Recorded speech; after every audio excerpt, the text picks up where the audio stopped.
should be streaming again. Uh, I think we are. I think we are. Yeah? One watching now started streaming 65 seconds ago. Sweet. Okay, so we're good. I can't see it because apparently I'm not old enough, but it's working. Will Potteroff, thank you, says you're live. Okay, good. Right on. Thank you, Will. Thanks. That's Will, hilarious. That a way to start off a year of live streams. if you're Hi. gonna fuck up with me. Hello, everybody. Thank you for watching. My name is Clark Huggins, and thanks for joining us for this live stream. It's a Reckless Deck Live where we're going to use Reckless Deck Psyche with my lovely guest, Lauren Panepinto, creative director of Orbit Books, to create a story on the spot. And I feel like these are starting to come together as something that is being called on the spot story. I'm not sure. We're testing that out. Focus grouping that name tonight. Working title. Yes, yes. And I want to apologize for the streaming kerfuffle that happened at the beginning. Hopefully, we didn't lose you. I was locked out of YouTube because of our own parental controls for my son on the iPad. So apparently, I am not old enough to And watch I YouTube. am X-rated, clearly. Just Yeah, for real. they're Wow. like Lauren Okay. Panepinto's on the stream, no children. Absolutely She censor is that. definitely 30 seconds away from dropping an F-bomb. Yep. So I have given Lauren the brief on how this works. Apparently, she feels like she's not sure. She's on the fence about this whole thing. Hopefully, we can show her a lovely time. A Well, I lovely agreed to do evening. it. I'm here. Yes, I know. That is I true. think But I'm more on the fence about my acting ability. I'm not good. I'm not good acting, or like okay. I'm good at being like talking on the fly. I'm not good at performing something. So You if this, don't have to do that for yeah, so sure. that's For sure, good. no. Mhm. Yeah. There would be none of I that. never got bit by the theater bug in school. So Well, as I you know know, you had, you got bit hard enough for both of us. yeah, I did chase down that rabbit hole pretty far. And here we are. Storytelling. It's all storytelling. Yeah. So before we dive into the story, I really would like everyone who watches to kind of get a sense of how you like your place in the sci-fi fantasy art. I don't want to say industry, but like the sort of culture. You this really become, and have been for a long time, this like go-to fairy godmother for art up and coming artists everywhere. That's sweet. Yeah, Okay. for real. And I You're feel like very you godmother. reach a lot of people getting We were recognized in just big talking things. about how I Right? got recognized in a coffee shop the other day. By And so somebody I you had given a portfolio review to, I think a couple years ago. and like that was one of my earliest impressions of you, really, was this person who was just ultra available to all of these people and someone who was really guiding and touching a lot of up and coming artists. Was that on purpose or was that something that just developed? Well, it's been 15 years that I've worked at Orbit. I worked in book design before that, but not for Orbit Books. So I worked at Doubleday before that and St. Martin's Press before that. But when I took over at Orbit and started working primarily, if not solely, on sci-fi fantasy books, it was a community like sci-fi fantasy art I had already been part of, if not professionally, then at least as a fan. I worked in comic book stores through high school and college. You know, I knew a lot of comic book artists already. I obviously knew Spectrum, loved fantasy art, and was really excited to take over when Orbit came over from the US to the UK to the US 15 years ago. I was their first creative director and have been their creative director. So it was really like building Orbit's name in the US from scratch and also building an art department from scratch and a look and feel and things like that. And I don't know, I've always felt like you're if you're going to be in a community like an artistic community or any kind of community and you want that community to be good and self-sustaining, you have to put work in. You get out of it what you put into it. And that was something I didn't necessarily learn from work. I learned that from my parents who've always been really involved in the community. My dad was big in community sports. My mom was a judge, but coming through like the family court side, so very like community minded, always doing a lot of charity work and stuff. I don't think I knew that about your mom. Yeah, yeah, and she's retired now. They're both retired now, but just very big like that kind of like service kind of aspect is big in my family generationally. But I was a punk rock kid. I was a comic book kid. I was a comic book store kid. I was involved in a lot of communities, and I've seen so many either get stronger or weaker or self destruct or not based on how many people are feeding that community. Okay. And I think as an art director coming in and want like I think there's a lot of amazing senior artists, and I don't mean senior year, but senior elderly. I mean senior in experience, and also art directors in the industry who give a lot of their time and energy gardening, you know, planting seeds, nurturing small plants that they will then take flowers from. That's weird. This is weird. This is a weird metaphor. I don't know how we got here. Um, but you can't just always come in. And there are some art directors that do that. They come in and like take the fully formed flowers off the top and hire people, and that's great. And people get jobs. But like, I've always found it much more interesting and gratifying. And I work with, big names a ton. But I like to balance that out with like one of the most gratifying things in my job is to give people their like first book cover or their first break or something like that. And I like going to conventions. I really don't go to conventions to find people who are ready to work now. I go to conventions or like IlixCon or Gen Con or something like that. And I will say hi to the people that I already know are working or worked with already or are ready to work. But the portfolio reviews I'm giving at those or the industry talks I'm giving at those are really planting seeds that are going to mature in 3 to 5 to 7 years. Got it. Hmm. Um, so I kind of have more of a long game attitude about it, and that's just following on the footsteps of people like Irene Gallo, who was at Tour, and the Fenners who started Spectrum, and Rebecca Gay, who started Smart School and Illustration Masterclass. And like there are these artists who are taking time out of their professional jobs to keep reseeding and growing the industry. And that's why the sci-fi fantasy art community is a lot stronger than a lot of other art communities, because you have these really um, experienced people continuously like pouring energy back in. And I think, it's a two-way street. I get energy from, the folks that are coming into the community and really excited about it. And, portfolio reviews can be um, very exhausting for the person giving the review, but they're also really enlivening when it goes well and you click and people are excited and they leave excited about their they know the next 10 steps they're going to make or something. Hmm. And it's super gratifying to have met someone. And this has happened over and over again in the last 15 years. I'll meet somebody at a con or even online in an event or something, which is why sometimes I don't recognize people. I know your work and I know your name. I don't necessarily know your face. Um, Especially since the pandemic years, I've given so many portfolio reviews virtually. And I'm not looking at your face, I'm looking at the shared screen or I'm looking at your work. Sure. Um, and the best thing is like I'll meet somebody, a year or two or three, I'll see their work, they'll email me updates, and then I'll be hiring them for book covers in a year or two or three after that. Or sometimes it takes longer. Sometimes it's not about skill being right or not, just the right project coming up or not. So I have these really long relationships with artists that started with portfolio reviews, just randomly meeting them at something. So I think that's really enlivening and important. It helps insulate you from burnout too, because burnout in any job can be really rough, especially with deadlines and the books never stop.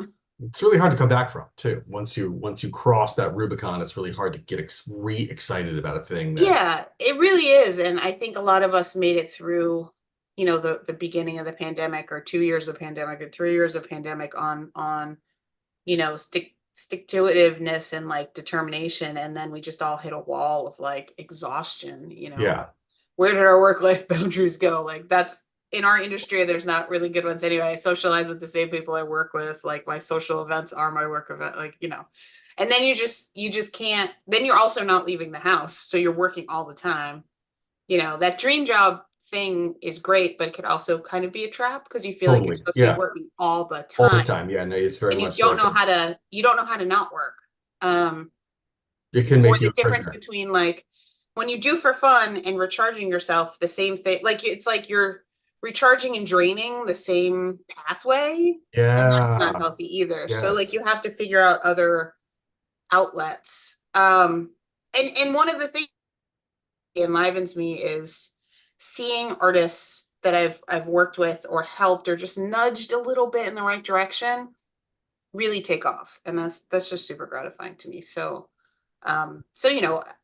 my job is not community. My job is putting art on book covers or design on book covers and getting them to sell a lot of copies.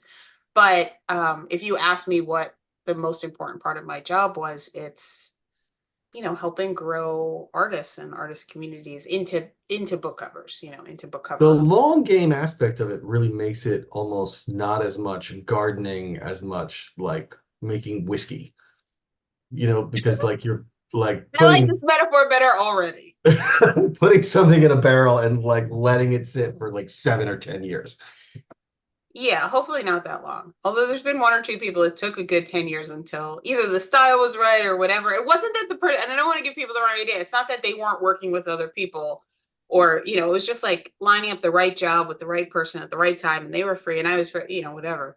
It's not like people sucked for 10 years until they were free. So that would be terrible. But Yeah, there's been a couple almost by comical like people that like relationships with people that I'm like, I swear I want to work with you. It's gonna happen one day. They're like, it's okay, I get it. And I'm like, no, you don't. I'm really legitimately trying. Like, yeah, they're just at that point they're like, let me out of this whiskey barrel right now because yeah, and you're I like, I can't. can't. Yeah, you're And like not doing maybe your Tour job yet. comes and samples some whiskey, and like Magic the Gathering comes and samples some whiskey, but Orbit put you in the fucking barrel, and we should be using you.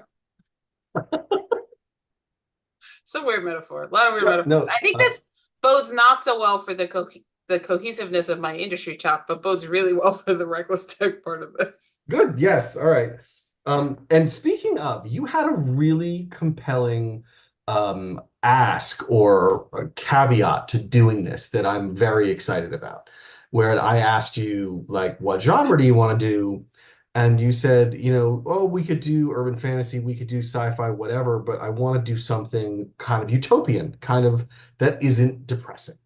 And Yeah, I think so tired of being depressed by sci-fi fantasy. that is such a cool what's sort of line item to say, okay, yes, it matters less what genre as long as it's like this.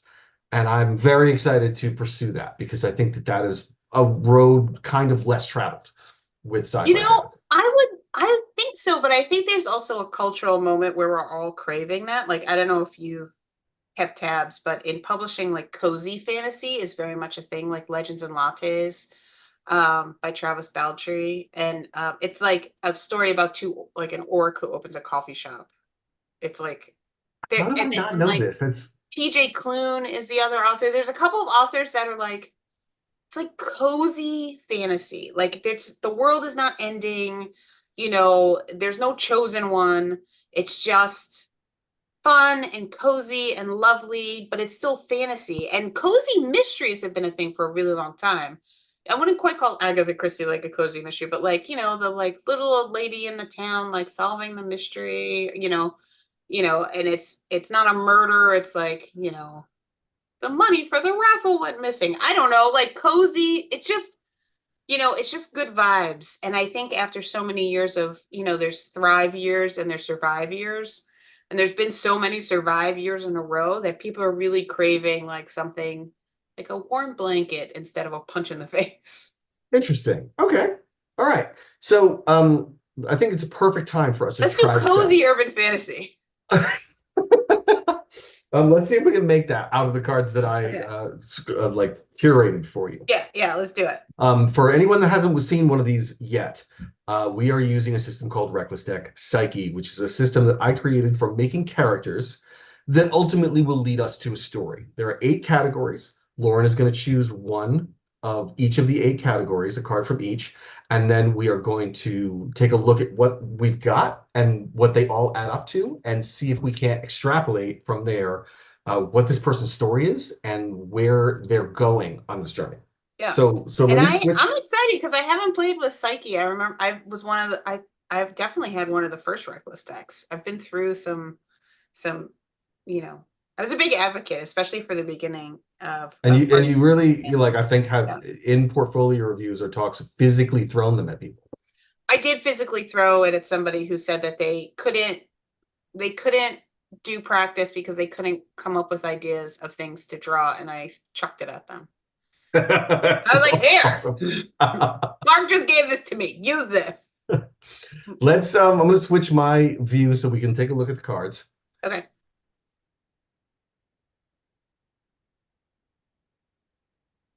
Did that not work? Nope. There we go. Yes. Okay. Okay. Cool. So we're going to start with the character's occupation. Okay. Okay. Right. And your choices are a Ren Fair performer. Oh my God. I was just watching. Do you know Jacques the Whipper? No. Okay, good. This might work. Okay. Ren Fair performer. A fish and game warden. Okay. Investigative reporter. Okay. Art gallery owner. Ooh. I did 2 extra ones for you, actually. Wow. B-movie, horror, TV, or internet personality. Oh God. Okay. Like Elvira? Like Elvira, exactly. Exactly Okay. like Elvira. Or Peter Vincent, if you're a Fright Night fan. Yeah, or like Vincent Price. Yeah. Yeah, exactly like that. Okay. And the last one is tattoo artist. Oh man, this is hard. Okay, we're gonna knock some out. No fishing game warden. Okay. No investigative reporter. That sounds too much like crime. Okay. Shit. I want to do all of these. Okay, no B movie horror internet personality. Oh, that one hurts a little that bit. would leave me Okay. too many like boob jokes. Um okay, now tattoo artist. Not tattoo artist. Okay. All right.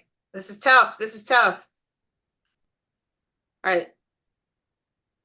Let's do Well, the art. it could be both. There's no It could be both. right. Let's keep the art. Let's put the art gallery on top of the Ren Fair performer. Maybe Yes. they do it as a hobby. Because Ren Fair thing could be their hobby, right? Yeah, Ren Fair performer doesn't make a lot of money. All right. I love that idea. But Okay. that was their college job. So now that we know what this helps put us in the world of their world. The next thing we're going to do is motivations. What do they want? What is the sort of North Star that is driving their decision making? To feel whole again after a crushing loss. Okay. Don't we all? To learn their own origin. Okay. To get forgiveness or absolution from another. Ooh, okay. To claim what is owed them. Or Okay. to uncover a hidden truth. No, okay, no to claim what is owed them. That sounds Okay. like Too demanding? yeah, too much like payback. I'm feeling again like Steven Seagal 80s action movie vibes. Sure, okay. No crushing losses. This is gonna be cozy. Yeah, that's right. You said you didn't want any of those kind of vibes. All right. You know what? I'm gonna pick to uncover a hidden truth. Oh wow, okay. All right. That could get very Goonies. You know, there could be some fun adventure that leads us on. It could be. It could be. We'll see. All right, now we're going to do a strength and a flaw for our Okay. person. Do you have a sense of whether this is a male or female character yet? I think it's gonna be female. I Okay. know it's stereotypical to go with your own, but Okay. They could potentially be diplomatic. They could be resilient. They could be objective, or they could be stalwart. this is strength, right? Yes, strength. Okay. So tactful and subtle, or able to persevere through misfortune, or devoid of bias, or Well, I'm definitely not devoted bias. I know this isn't me, but I don't know that I'd be able to play that one. So let's lose that one. Okay. No resilient. That again sounds like there's bad things happening. Okay, well, I'm sure there probably will be conflict, as it is a story. Well, yeah, okay, but conflict doesn't have to be dystopia. Yes, totally true. All right. Stalwart. Oh, fun. Okay, so we got like Sam Gamgee energy. Yeah, yeah, All totally. right. Stalwart. Very Taurus energy. Now a flaw for them. Okay. They could be obsessive Okay. or envious. Okay. This is a weird one for Cozy. Hypersexual. Hey, That or actually that sounds cozy to that's me. they could be really into cuddling. Mm-hmm. The thing with the hypersexual card, as I envisioned it, was the idea that this was somebody that was inappropriately preoccupied by it. Right, like more of a sex addict. A sex addict or somebody who really is has that very Well, front it of is a mind. flaw. It is a flaw, not a Yeah, strength. yeah, to the point where it actually hinders them in their pursuit of I mean, happiness. hypersexual could be a strength, but Yeah, oh, for sure, for but sure. it's a flaw card. Okay. Okay. What's But once you pick we could make it with it what we want to. And then there's self-justifying.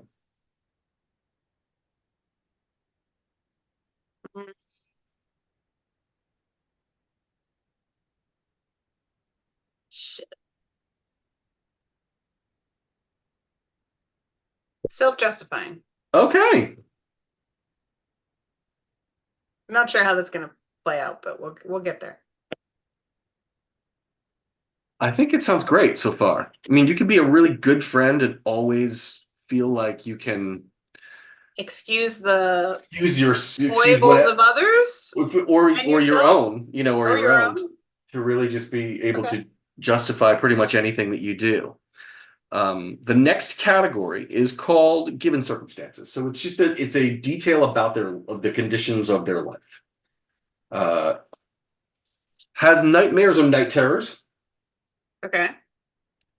Has a deep unrequited love for someone in their life. That one. Yeah, you don't even need to see the other two. That's Let's see him. Let's see him. okay. All right. Selenophobic, which is fear of the moon, or they are recovering from an injury. Okay, no injury. That Okay. sounds like coming from a crushing defeat. See, if this had been a different draw from the beginning, I think it would be fun to have like a selenophobic werewolf cozy story. Like he has to like come to he has has to Yeah. you know, Yeah. This but not that one. it could still be that. We're not it's not off the table. I'm going for unrequited love. Okay. Hmm.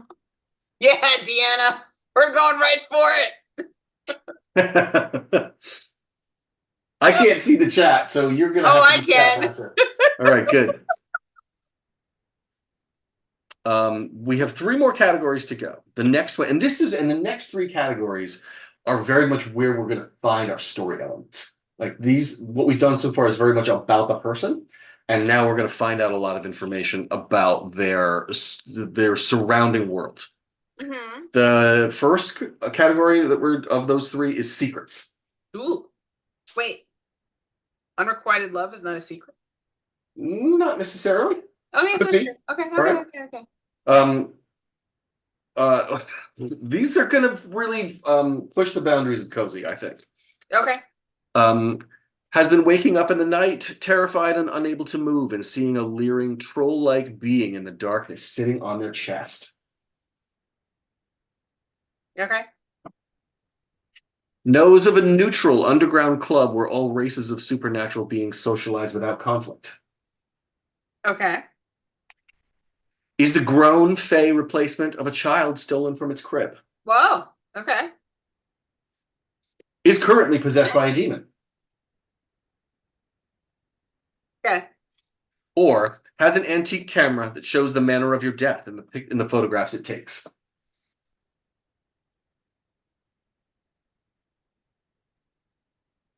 Oh, this is a tough choice. It's a tough choice between currently possessed by a demon and knows of a neutral underground club. Okay, all right. We could float them both for a while. Let's float them both for right now. All right, okay. Now it's a ghost love triangle. The chat is great. Love the chat. Okay. All right. This is a little bit of a mess here, sorry. That's okay. That's fine. The next category is formative events. something in their past that happened that had a big impression on who they've become in the present. Okay. This is again cozy, weird, sexually charged game of truth or dare in college resulted in unwittingly inviting a succubus or incubus into our world. That they're now possessed by. Ooh, okay, totally, yes. Oh my God, I should have gone for the hypersexual card. It's not like it's gone. We can bring it back. Bring it back. All right. Okay. Okay. Because the thing that's great about this is you're already starting to make connections. You're already like fusing these things together in your head. Yeah, yeah. Me and Deanna are. Okay, good. Was kept for years as a prisoner and a servant to an evil witch or warlock. Sexy. Okay. Or Okay. attended a fairy banquet and partook of the fairy food. All right. Definitely the succubus. Okay.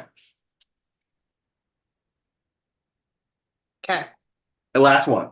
This Okay. is and I just knocked the camera. Sorry. This is inciting incidents. So this is supposed to be the event that has just happened that has sent them on the journey of their story. All right. Is about to participate in a religious ritual to rid a possessed friend or family member of a demonic spirit. Okay. Like talk about like a double blind or like, a double agent in that way. Yeah. No one would ever suspect an exorcist of being possessed by a demon. Yeah. Learns they are the long-awaited emissary of the Prince of Darkness, destined to bring about a new age of suffering and destruction. Okay. I should say a cozy age of suffering and destruction. A very snuggly age of destruction.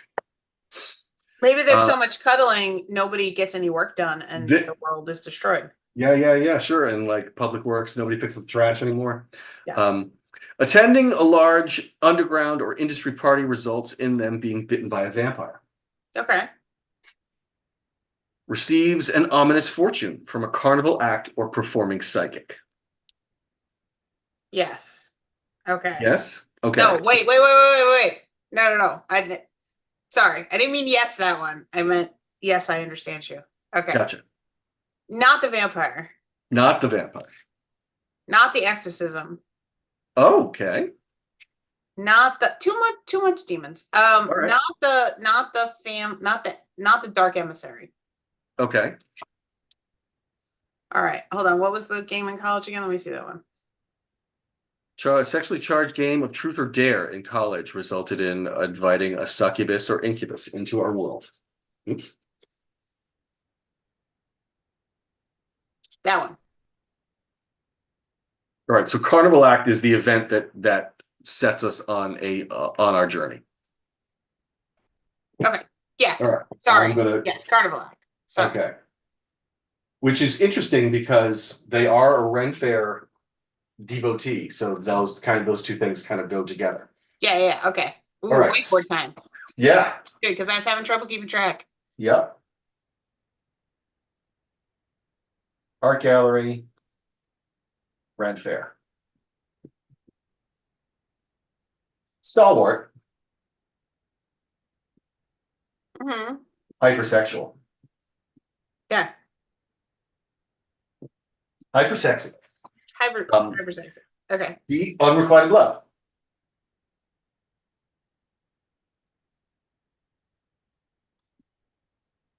Okay.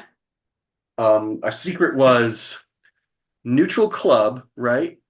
Not the camera that shows you how you Not the die. camera.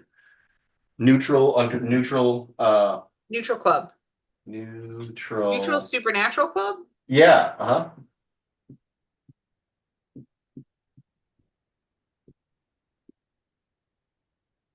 And then succubus, truth or dare. Mm-hmm. And then it was weird fortune teller. Yeah. Okay. Or tarot card or whatever. All right, I got this story down. I'm ready. All right. So So many things were firing in your head already as we were doing this, I've and read too my much urban fantasy, my friend. and that is why at this point I normally ask, and I know the answer already is like, okay, so are things starting to come together in your mind? Oh yeah. What connections do you start to see already?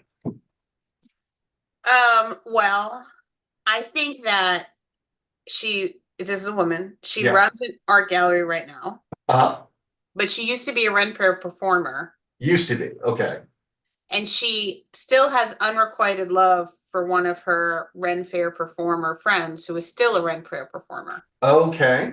And his Ren Fair is in town right now. Oh, I love it. That's so works my little heart. And she goes and gets a weird fortune at the Ren Fair. What do you think his Ren Fair job is? Is he like is he the king or is he He's a he's duelist? the whip performer. He's the whip guy. Okay, great. You don't know Jacques the Whipper? No, I'm I putting it don't. in the chat. Okay. Does Deanna know Jacques the Whipper? Let's see.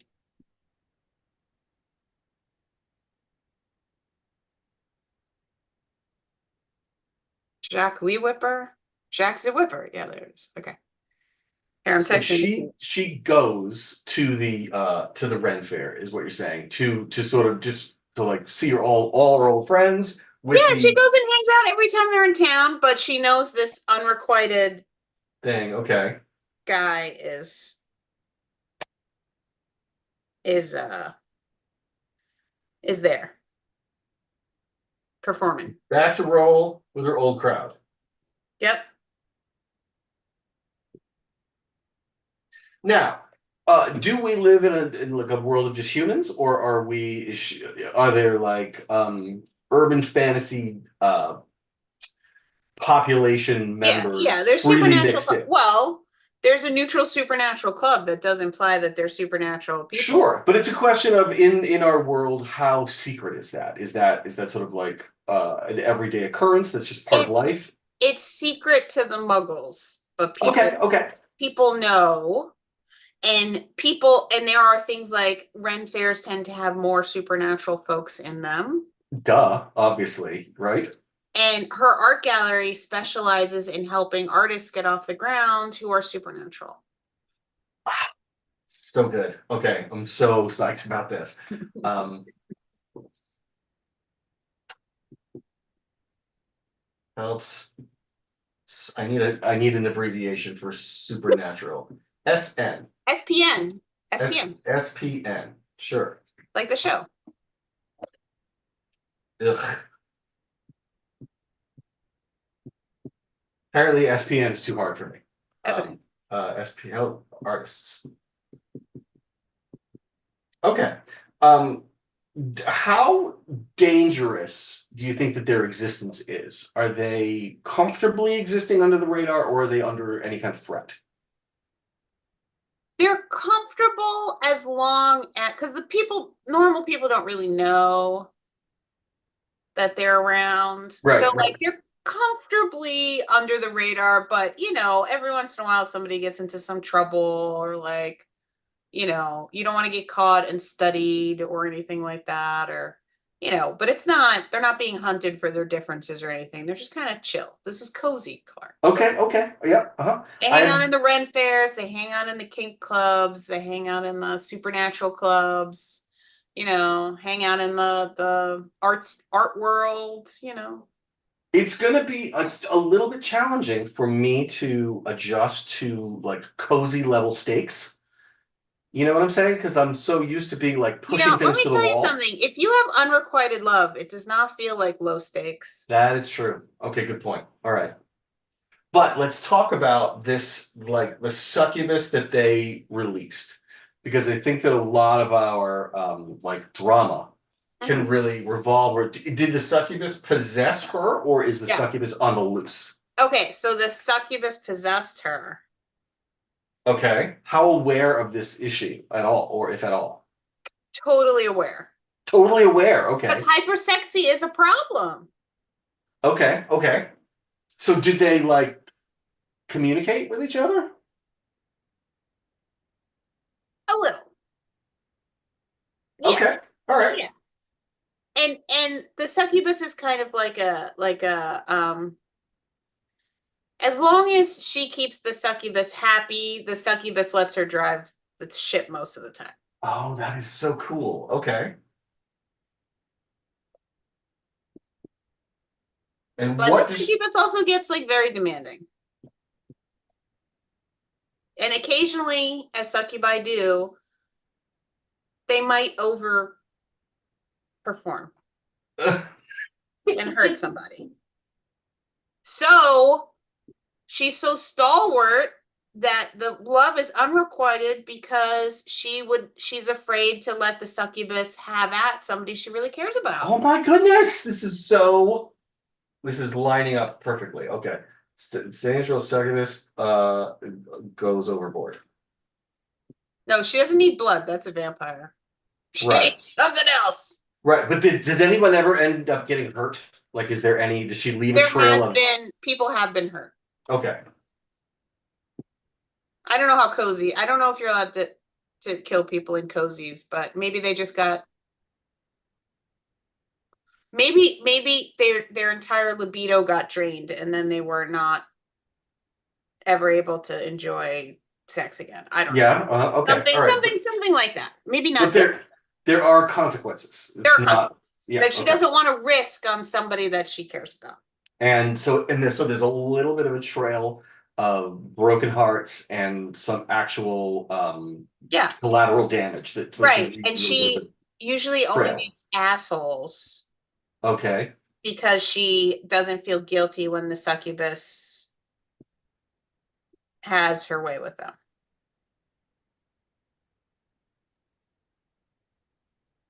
Okay, Or great. jerks, people who deserve it. And she stays away from her true love in order to protect him. Yes. Stays away from Whip Guy. From Whip Guy, yeah.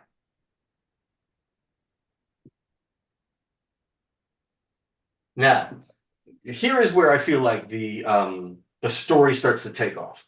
Okay. She gets like a weird fortune telling at the Ren Fair.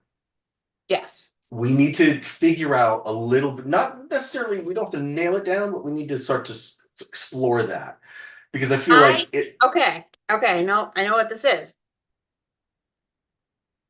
She gets a weird fortune telling that the unrequited love, who she's been staying away from, except in very safe, friendly group situations, needs her help. Needs her help. Like he's in trouble some way and needs her help. So she's forced to, and she's the only one that can help. Now, this brings me back to maybe some of the other cards that we that we passed over Okay. to help us identify what Whip Guy's problem is or like what trouble he's in. Mm-hmm. So, and I feel like if she's going to be particularly capable of helping him, How long does this have to go? When's our cutoff? Because we. I could wrap this up real quick right now.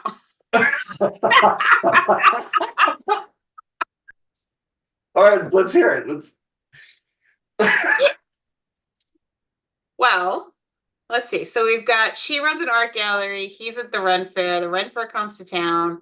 Unrequited love. I didn't figure out what she did at the Ren Fair. What do we think she did at the Ren Fair? What was her uh, performance? Knife throwing? Fire breather. Oh, love it. Mm-hmm. Um, loves the whip guy, but she's a very stalwart individual, so she would never endanger her friends or, she's very, and she's in college and gets caught up in this demon summoning and gets this succubus is going to get loose and she takes it into herself to protect her friends. Oh, okay. All right. So she invites it in. Yeah, forced to, or lose her friend. I don't know, whatever. Somebody gets hurt. And she exists day to day by running this art gallery, helping supernatural artists break into the gallery world. Mm-hmm. And as long as she keeps the succubus fed, Yep. then she can live a pretty normal life. So she goes out of her way to date jerks. She Yep. has dating app profiles that like attract jerks. Okay. Yep. And we've got the Neutral Underground Club. We haven't really done a lot of work there. Right, we've got the neutral underground clubs where she hangs out and a lot of Yep. supernatural. Let's see, what would the name of a supernatural dating app be? Uh, I gotta think about that. There's a yep. clever one there. There for sure is. I don't know right Yeah, now. that's it. Okay. Put That's a pin in put a that. pin. Yep. That's the name of the book series. Okay. I've been And in this industry too long. do you think that there, and I don't want to disturb the cozy too much, but maybe there could be some like a relationship there that is a little bit dangerous, where so then there is a Yeah, I mean, guy that is like a little bit on her tail. yeah, maybe it's not cozy. Maybe it's not cozy. Maybe it's just not world stakes. Yeah, sure. Okay. Yeah. Um, so so she's existing in this pattern of dating jerks. Her friends don't understand why she never has more than a 1 or 2 night stand because she's such a good friend and she's such a stalwart person and but she only dates jerks. And every time the rent comes to town, she sees her friends that she used to work with and this guy, but she only hangs out with them in groups at the Supernatural Club because it's safe. And then she gets this fortune telling that the whip guy needs help. Yep. Only she can help him. And I haven't written this book, so I feel like there's chapters of them having near misses and like he keeps they keep ending up in she's trying to figure out what he needs help with without Okay. being too alone with him because she's afraid that if she is alone with him, then the succubus will try to get him as meat, whatever. Yeah, and I wonder if there can't be some tension in that relationship. Yeah, yeah. Because do you think the succubus knows that The she likes him, succubus, or is the she trying to hide succubus it? knows. No, the Okay. succubus knows, and the juiciest meal for the succubus would be like the succubus is a little cranky. She's well fed, but she's only getting jerks. Okay. Okay. But like a really delicious special like steak would be this nice guy that's Yeah, he's like Kobe beef, right? right. And the succubus, and she thinks this is an unrequited relationship, but the succubus knows that he's actually super into her. Okay. All And the right. succubus starts tempting her because with having a conversation with her about can't you tell that he likes you, he likes you, he likes you, only she doesn't believe the succubus because the succubus is just trying to get a fancy meal. Yep. Yeah. um and then he's like they're both kind of like it gets into this like near miss situation where they're and again I haven't figured out the Yeah. We're just building yeah. a scaffolding here. We Yeah, don't we're have to building a have it. scaffolding. So there's a lot of scenes where it feels like they're about to be alone, but then something happens, or like he either ends it and is not alone, or he invites a friend to something, or she gets at like there's all these near misses of them being alone, right? Okay. But there's also all this like sexual tension building between the two of them. Hmm. And she refuses to believe the succubus is like, he likes you, he's in love with you, and she's like, you don't know, you're just trying to get lunch. And the succubus is like, no, I swear. And there's a point where you realize the succubus has switched over from like just wanting a meal to like really wanting her to get together with this guy. Okay. And she catches on like she goes to a club to like pick up a jerk, and the succubus isn't interested in it. Oh, Like wow. Okay. doesn't want the jerky meal. No, no, Rose, gotta pee. I'm getting help from Deanna. I know you're not Oh, watching the chat. I can't. I can't see the chat. I I'm not know old it's enough. great. We're in this together. So there's this climactic scene where she realizes she hasn't fed the succubus in a while, and she goes to like pick up a jerk. And there's a scene where the succubus would normally take over and like do the sexy bits. I don't know, whatever happens. I haven't figured this out yet. I mean, And I haven't figured out the sexy bits either myself. yeah. Yeah. And the succubus just isn't interested and like lets him go, like is not hungry, like is meh about it. And she doesn't realize what's going on. And I don't know what the final scene would be, but you'd realize they finally get alone, even though they were both kind of avoiding it. Mm-hmm. And they end up alone at the Neutral Supernatural Club, maybe in a private room or in a storeroom or like off hours or something. And you realize that he's also possessed by a demon. What? But he's possessed by an incubus, and he's been trying to stay away from her to not have him hurt her. And the way to make incubuses and succubuses happy is to get them together. And this all comes out, and that's why the succubus didn't want the easy meal. And there we go. Wow. Wow. Wow. I love it. Yes, Deanna, I'm sorry, it's not cozy. It is an erotica. I'm sorry, this is an erotica now. It totally is. It absolutely is.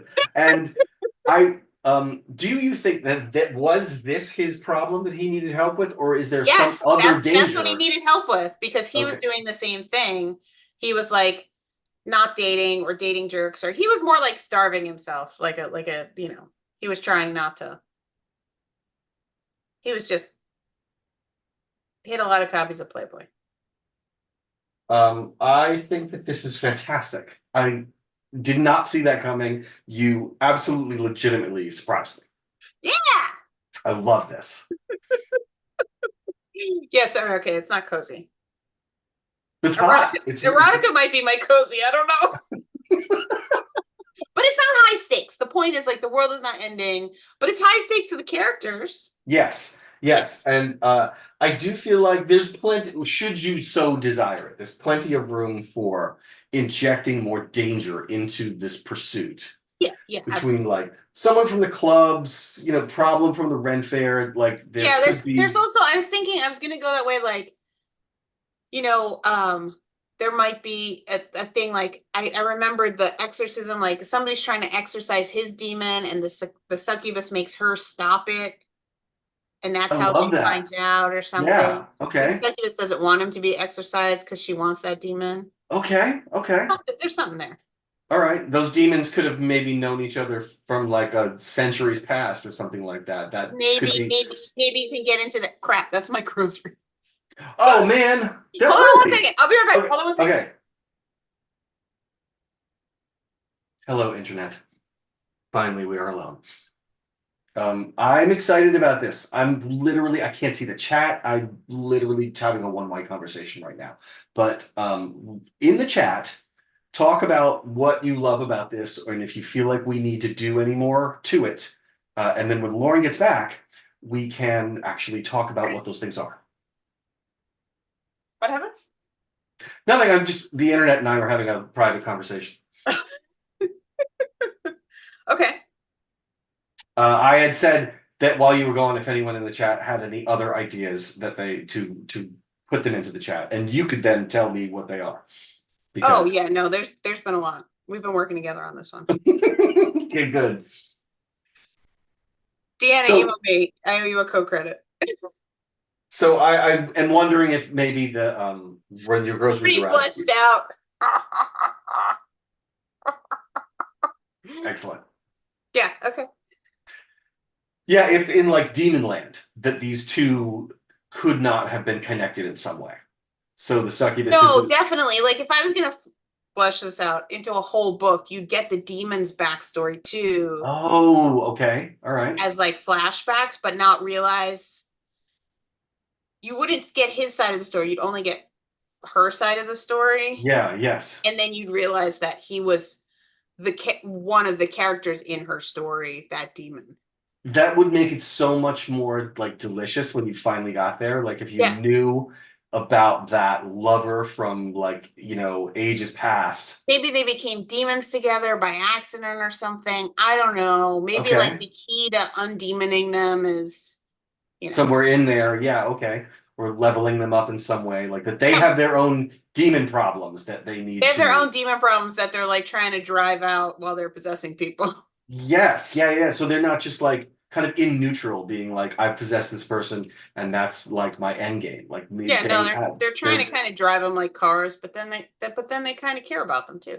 yes. Do you think that maybe in the midst of this, the two of them, her, the fire breather, our gallery, are Yes, I protagonists? could have demon erotica chapters. I might have to write this, Clark. Honestly, this is awesome. And I feel like we've done what I've set out to do, which is come up with something really great in no time at all. I would read this. I would read this absolutely, and this would be like a 3-book series for sure. This is not just like a one and done. Well, Yeah, I think the idea is every story, like the dating app, the demon, like the supernatural dating app is the recurring thing. So you could go a book on totally different relationships, but it would be oh wow, so it almost becomes like anthologies. That is like an anthology, right? Like when a show does that when there's series that it's not the same characters every book, but it's the same something, the same yeah. club, the same this, the same, or like it's like, especially in romance, that's very common. Like a couple gets together, but like the guy's best friend, the next book is about him and him finding love or whatever. Oh, I see. Okay, I got it. So this, I feel like I mean, we definitely like we got there. You put a bow on that, like nobody's Oh no, I business. saw it coming. I was like, he's possessed too. Yeah, So 100%. I was yeah, holding that one back. and I think that you really have. I mean, I barely did a thing. Like for somebody who was like, "Oh, I'm not sure if I'm going to be good at it," you I hang out with a lot of storytellers. you set that court on fire, man. That was Like, fun. Actually, that was really fun. I'm so glad that it was fun. That was That's exactly what I needed today. excellent. That was incredible. Therapy. Oh, good. Yeah, yeah. Uh-huh. I feel like they're like part like whiteboard session, part tarot card reading, part bar hangout. Oh, Deanna, if you make some concept art, you have to send it to me. And you already have your reference for the guy. So that is that. I want to say that there's big progress on getting Psyche printed and to market. We will see it soon. Awesome. Yeah, Oh, that's yeah. so exciting. Some Cool. really, really great news around that. Oh, that's Uh, great. can you let our audience know where to find you? Like on, Sure. not your home address, but like the internet. Yes, not my home address. So Orbit Books is on Instagram. I mean, I don't know if anybody's on Twitter anymore. Yeah, not really. I don't think.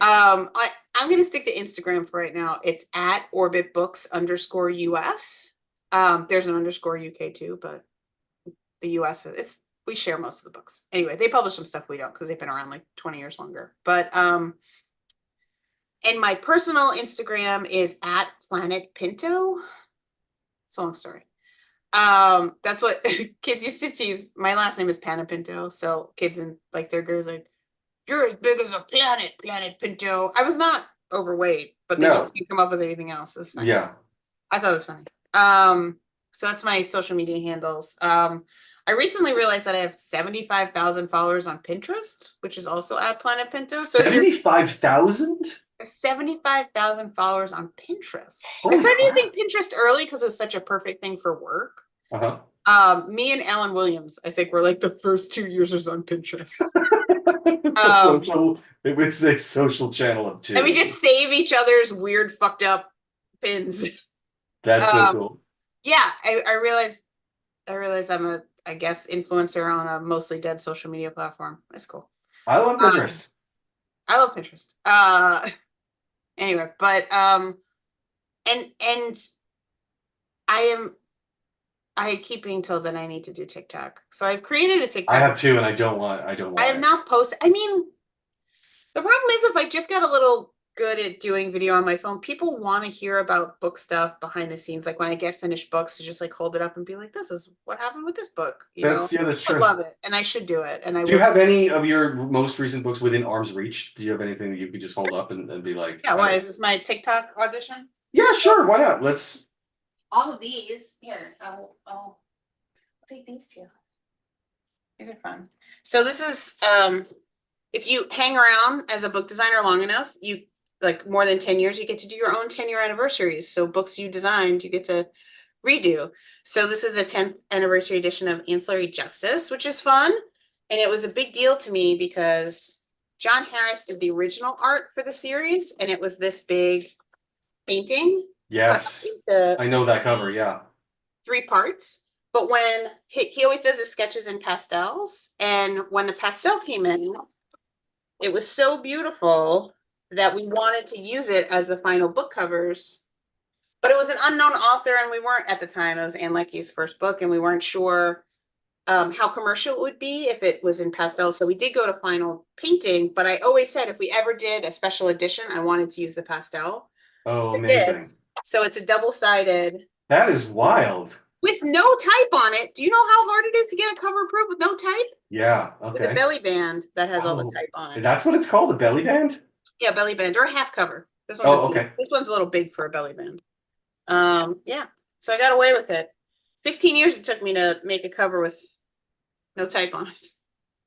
And then the other edition, we've been doing a lot of special editions lately, was the 10th anniversary edition of The Oh, Expanse, sure. the Okay. first Expanse book. So That's that was gorgeous. fun, like bright pink. I remember you posting about that pink. Yeah. What is that called? Sprayed edges. Okay. And you know, a solar system map and stuff.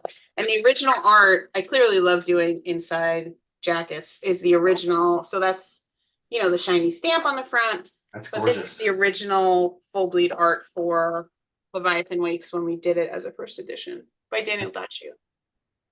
Amazing. I love it like that. I love it. I love it vertically like that. It's like it makes a cool poster. But if people want to, whoops, they can pick which side of the jacket they want out. So I like doing that. Anyway, so that's Awesome. Thank you so much for that cool tour. Yeah. So see, I could totally do that on TikTok and people would love it. Yes, you've got a point. That actually. It's just the video editing and uploading and stuff. It's very time consuming, and it's not like I don't have anything else to do. I was like, if you want me to do like a third less book covers, I could totally have a TikTok. Yes. You know, we were saying before, I want to edit these, you know, and like, because I'm sure there's lots of footage of me with like the back of my head as I write on the whiteboard that we could like trim right out of there. Yeah, totally. But exactly. Yeah, exactly. So what is this? So that is our episode for this evening. Let me just say that you can find me at @ClarkHuggins_art on Instagram, and also at Reckless Deck for Reckless Deck's Instagram. And you can find more Reckless Deck cards and Psyche on our website, which is recklessdeck.com. So Lauren, thank you so much for being here. Oh my God, it was so fun. Thank you. Such a fun one. And hopefully you'll come back and do it again sometime. You have to text me a picture of this whiteboard so I don't forget it. Oh yeah, definitely. I will take a picture of it and send it to you. Post it on Instagram. Okay, all right. I love this idea. Okay. So thanks again. Have a great night. Bye, everybody. Thank